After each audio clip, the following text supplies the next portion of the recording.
Last night, in his State of the Union address, President Obama talked about the, quote, deficit of trust that exists between those in Washington and the rest of the nation. Now, some of this has to do with the corrosive influence of money in politics. So together, let's take some steps to fix that. Send me a bill that bans insider trading by members of Congress. I will sign it tomorrow.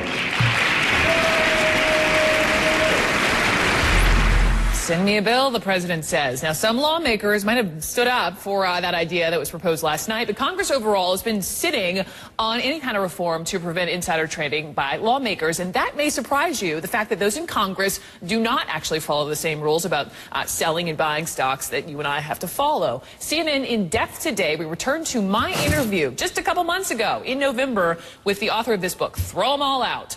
Peter Schweitzer says insider trading is chronic on Capitol Hill.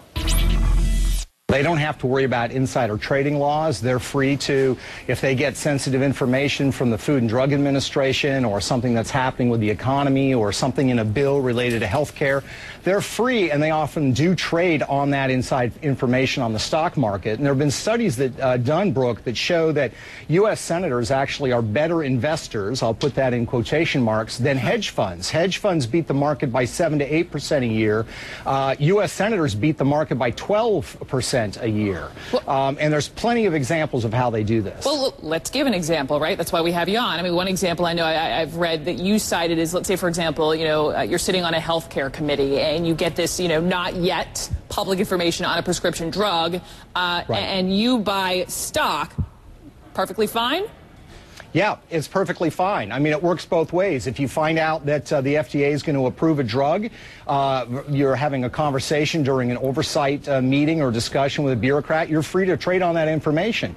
If you get a briefing from the Treasury Secretary on something happening in the financial markets that nobody else is privy to, you're free to trade on that information. And this goes on quite regularly. During the 2008 financial crisis, for example, Brooke, we had lots of members of Congress who had very small, intimate private meetings with the Treasury Secretary and the Fed Chairman, and when you look at those meetings, you'll notice that the next day after those meetings, dozens of congressmen were selling large amounts of stock before the rest of us even knew how big the crisis was.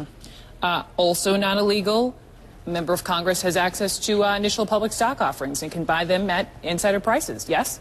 That's exactly right. I mean, let's assume for a second, Brooke, that you're a United States Senator. If I come into your office and I give you a shoebox with $10,000 of cold, hard cash in it, and I hand it to you, that's bribery. If we get caught, both of us are going to jail. Yeah. But if I come into your office and instead say, look, I'm going to give you access to preferred IPO shares, initial public offering shares of stock, and if you buy these, it's going to net you $100,000 in a single day. That's completely legal, and it goes on quite regularly. How about that? Schweitzer also says that there is not enough oversight of politicians and land deals. His book, Throw 'Em All Out.